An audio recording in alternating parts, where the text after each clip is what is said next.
Lindsay here, the Frugal Crafter. Today I'm going to show you how to make some holiday projects. I have a wine bottle topper, which is a great gift tag that can be reused, a greeting card that can also be a bag topper, and also a topper for other goodies such as bags of coffee or other bags of treats, and they're all done pretty much the same way. So we're going to start off with a piece of white cardstock, and we're going to be doing some stamping, and this video is brought to you by pegstamps.com, and they have these gorgeous holiday themed stamps which are mix and matchable. They come in sets or individually, so you can get just what you want, and I have a coupon code in the video description to save you 20% on all stamps. You can find them online at pegstamps.com. So the first thing we're going to do is some wreath stamping, and I'm going to show you how to make different sizes of wreaths, and all you need is some round things to trace basically. So for the large wreath that's going to go on the wine bottle topper, you want to trace a circle that's about 2 inches wide. You could also use a compass for that, and for the smaller wreath that's going to go on the smaller topper, I'm just actually tracing this little punch out that's 1.5 inches or 1.25 inches, I'm not exactly sure, somewhere in there. And if you want to do a swag, all you need to do is use a ruler and just draw a line. I got a little piece of thread on there. Just draw a line as long as you want it. So we'll do about 3 inches there. So that just gives you a little bit of a guideline. Now I drew this really light because when you're stamping, if you have it nice and light, you won't have to go over it.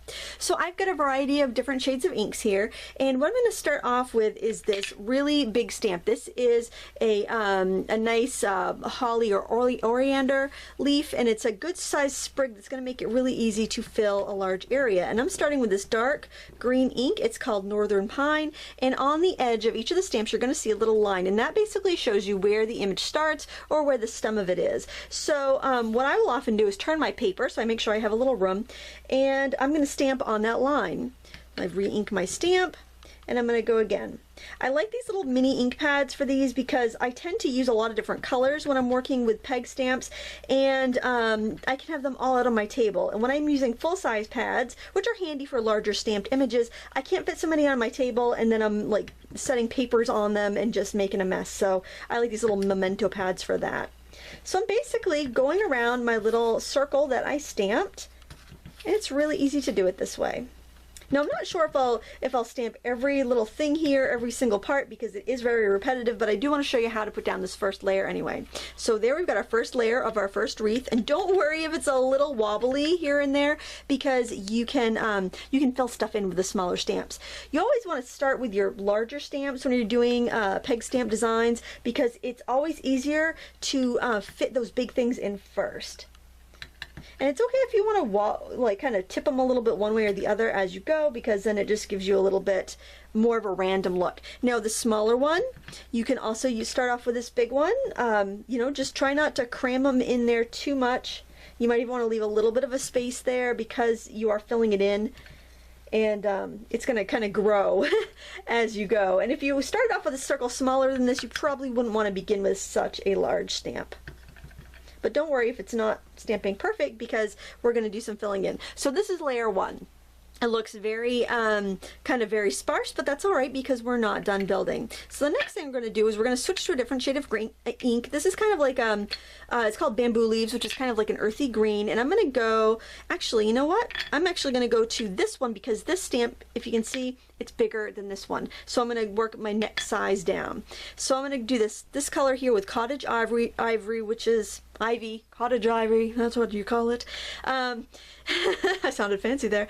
And that's kind of like your Christmas green color. It's a very, you know, very typical Christmas green. Now if you want to keep it a tight, skinnier wreath, you can just stamp over them once. If you want to make it a little bit fuller, you could go on either side of the circle like that, kind of let them hang down, and then you can kind of bring them out on either side. Now if you get a little boo-boo like that, try to kind of work that in so you're stamping on that. So sometimes that happens if you get ink on the edge of the round part of your stamp, and that's totally fine. In fact, by the time we're done, you're not going to notice any of that. So just try to make sure it's pretty well balanced, and that's really all you have to do. And you do the same thing over here, just kind of filling in as you go. When you get to the one here where you're working on a line, what I like to do is actually kind of, I'm looking at the registration mark, I'm going up putting that on the line with the design tipping up, and then I'm turning it and tipping it down. So I don't have all these little things, like when I put two side by side the same, it looks awkward. So I want to kind of alternate it so that they're not all, you know, marching in a row there. They've got a little bit of a difference.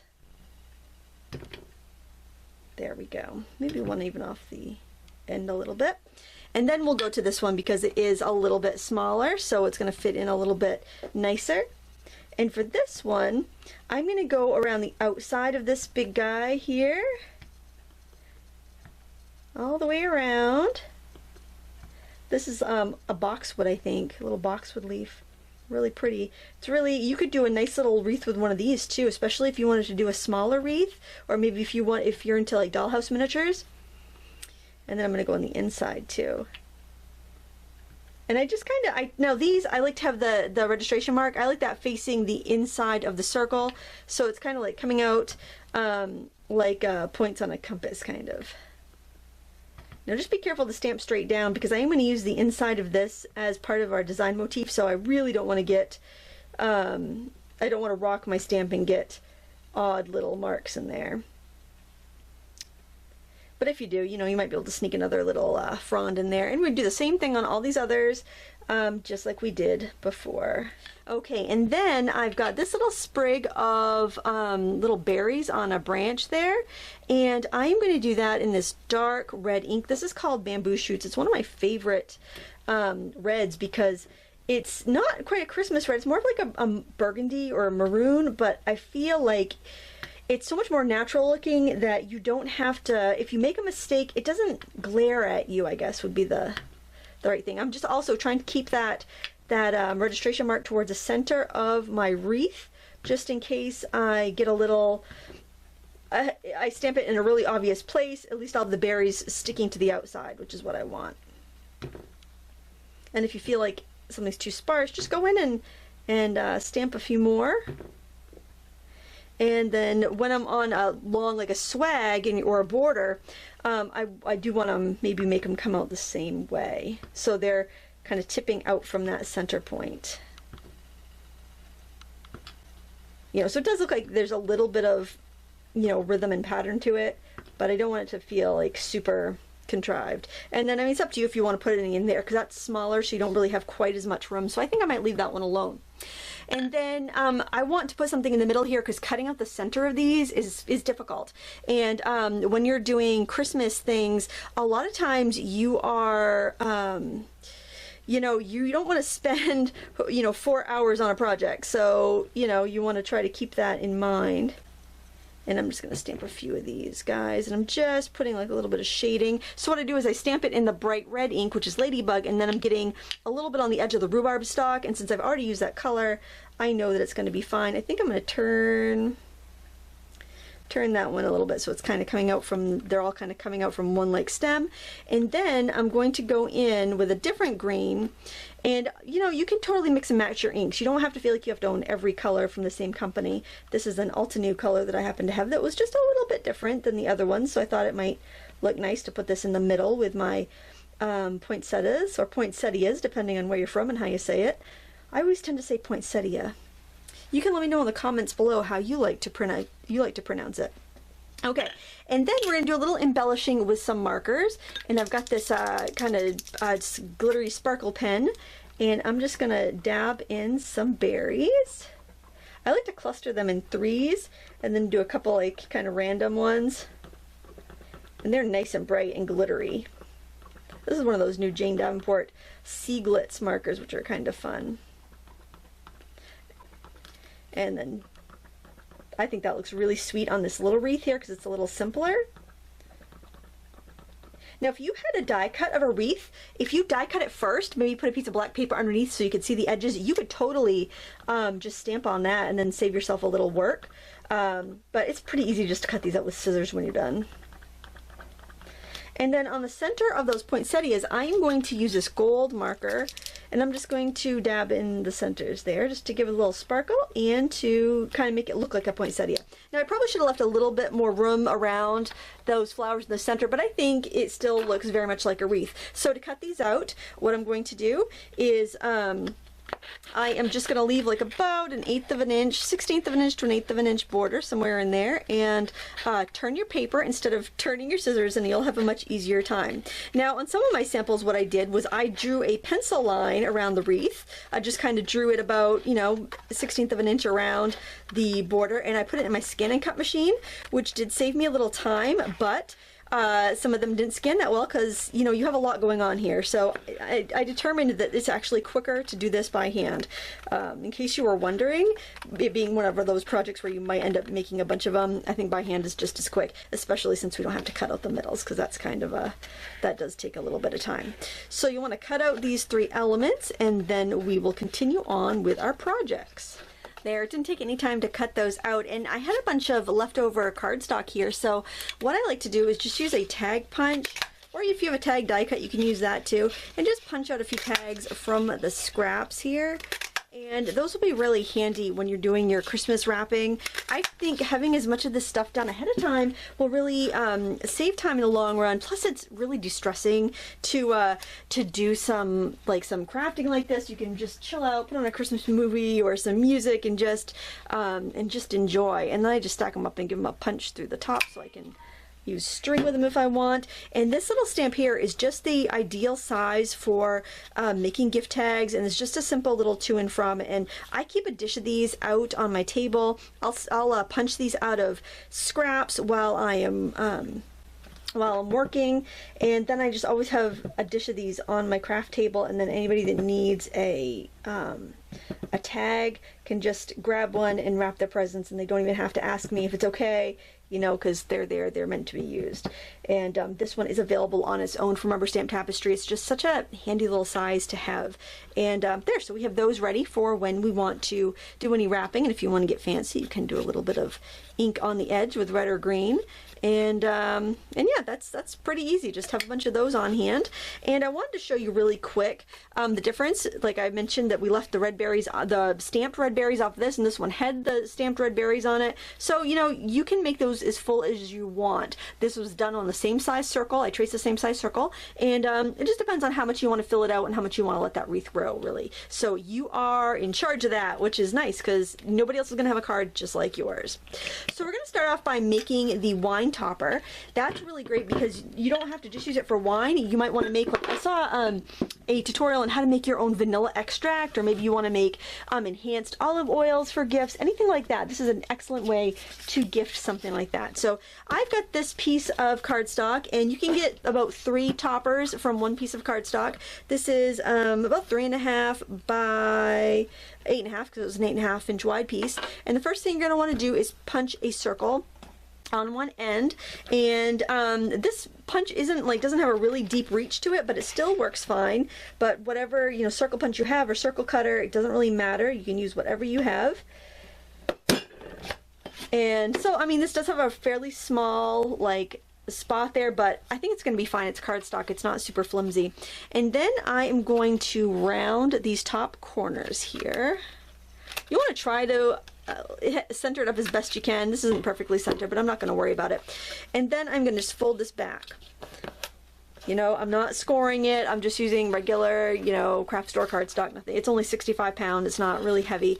You could score it if you're afraid that your cardstock would crack. And now I'm just going to kind of eyeball this. I've got a scrap of green paper, and what I'm going to do is just make a little mark. Hopefully I can fit this in my mini trimmer here. I think I just can. I am like rocking the Creative Memories products. Oh my gosh. I've seriously had these for like over 15 years because I got them when my son was a brand new baby. Got a kit, a scrapbooking kit. Gateway drug, babe. I think between making Christmas cards, which is the gateway drug of stamping, you know, let me know in the comments below if you started stamping because of all the money you were going to save on Christmas cards. I would love to know. I think that's how we all got started, isn't it? It's like, I'm going to save so much money making my own Christmas cards. And then, you know, and then you got hooked. It's totally how I got started. So now I'm going to adhere that down with some dry adhesive. And the thing I like to do a lot when I am doing Christmas cards is I actually like to use products that are not designed as Christmas products. My glue gun got a little boogered up there, but we're good. And one of the products I often go to would be like leaves and swirls and things like that. And so I have, this is like a Tim Holtz die, I believe. These there was one of those long ones, and I thought that was just a really pretty accent. I think if you cut something that's kind of fairly generic and you use like Christmas red or Christmas green, you can really get that holiday feeling. And you know, same thing, if you could have something that is, you know, meant for something completely different, cut it out of pastels, and then it works for spring or Easter or new baby. So, you know, you do these in like really pastel colors, you definitely have, like, you could do new baby embellishments. So especially if you're starting out, I know some people watching this video are going to be like making cards for the first time for Christmas. When you're looking at supplies, think of something that you can use in multiple ways, so that it's not so costly when you begin your journey into card making, because it costs a lot at the beginning. You're getting inks, you're getting stamps. That just makes your stash a little bit more versatile. There we go. And then I'm just going to put this wreath down. Let's see. Oh, you know what? I got one more little die cut I think I'm going to sneak in there. Let's do the sky right here. Let's see where I want to fit that. So, I mean, that's so simple, and I cut that out of just a piece of red cardstock. I keep all my scraps in a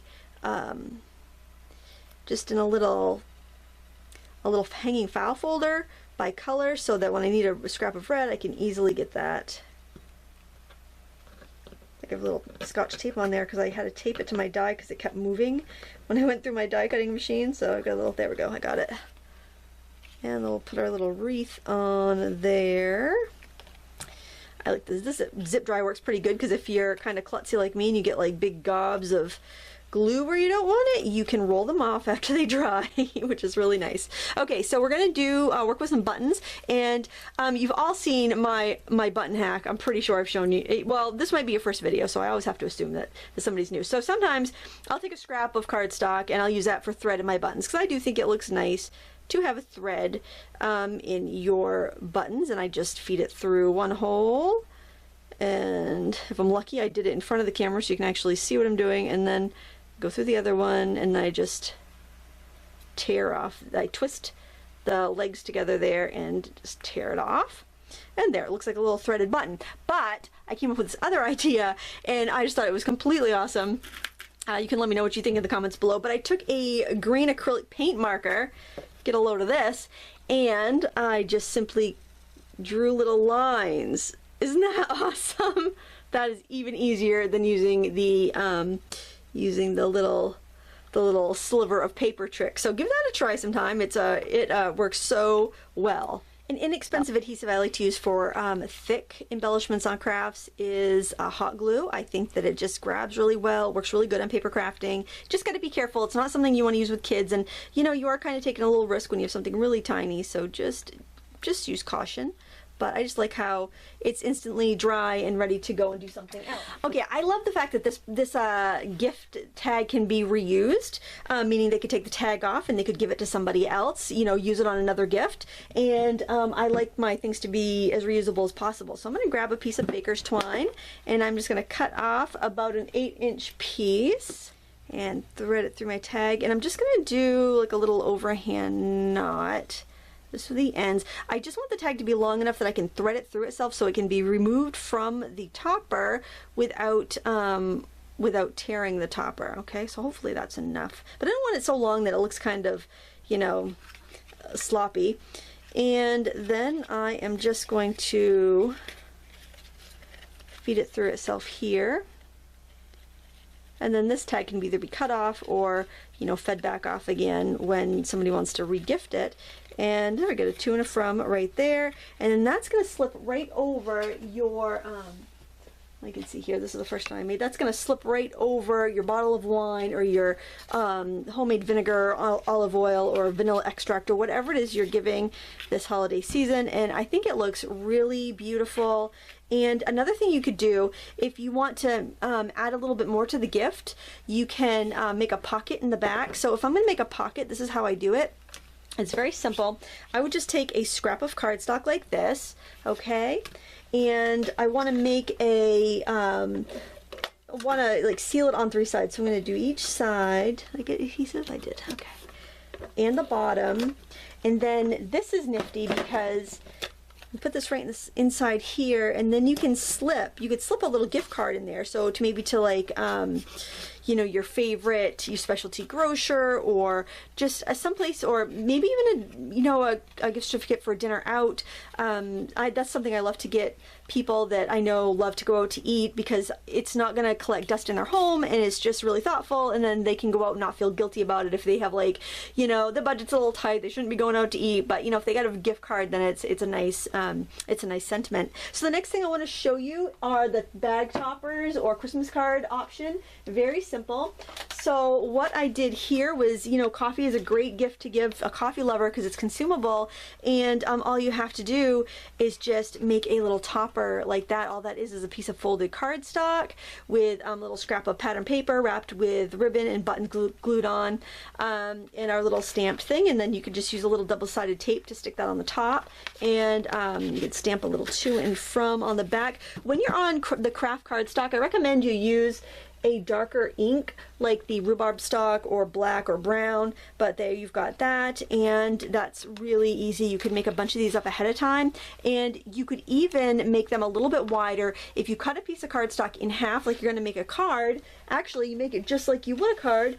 You can use that same idea with the wreath, and just put a piece of cardstock and a few little embellishments, and then that's going to fit on top of like a brown lunch sack. So if you made a bunch of these ahead of time, you have, and you just keep them like, you know, just put them aside. You have these last minute Christmas card, you have a gift topper, so if you have to wrap a present, like this would be great for like a really nice pair of wool socks or a pretty ornament that can go in this. You got the beautiful topper on there, and it's gonna look fantastic. So it's really, really easy. And the same technique for doing the topper. You've got your you know, you've got your little folded card here.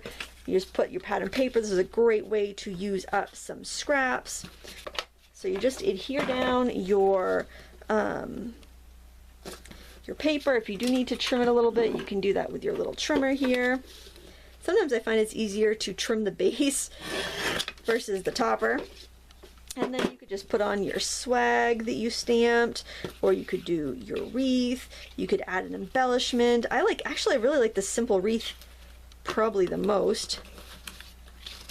And, you know, just build it with the stuff that you have, all of the different elements that we've been using in this project today. I just love projects like this because it's a great way to get a bunch of stuff done ahead of time. There's so many different ways you can use these ideas to make cards or gift toppers or packaging, and you can get it done ahead of time so that you're not stressed out at the last minute. Also, doing consumable gifts like a nice bottle of wine and a gift card to your favorite grocer or dinner out, or a nice bag of coffee, or I can get those, fill up a sack with some, you know, baked goods, and then put a topper on there. That is just so thoughtful and, you know, so nice to have this time of year. So I hope this inspired you. If so, give me a thumbs up. I will link all the products that I used in the video description, including these gorgeous stamps from our sponsor, Rubber Stamp Tapestry. You can find them online at pegstamps.com, and make sure you grab the coupon code in the video description to save 20% on all stamps. Thank you so much for watching, and until next time, happy crafting.